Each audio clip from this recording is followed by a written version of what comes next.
А там молодежь, он там вроде не сильно молодой. Я снимаю. Я говорю, лишь бы они всю ночь тут не галашили. А спать бы нам дали.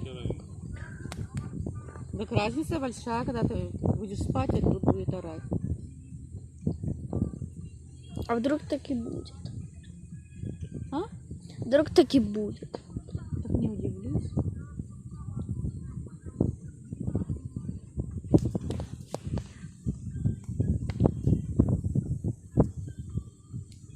А вот тут что-то он скинул в воду, все размыло и вернулось к тем же берегам. Потому Он что без говорит, я габионов. отсыпал там, еще не... Вот где камень стоял, там и стоит.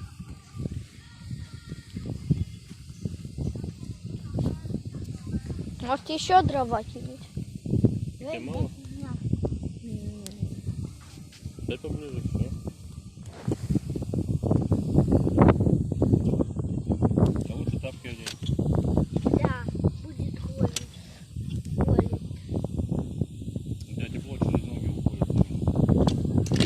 А в тапках тепло, тепло. Я снимаю. Я тебе серьезно говорю. По днем, конечно, земля выдает тепло. Сейчас земля тепло забирает.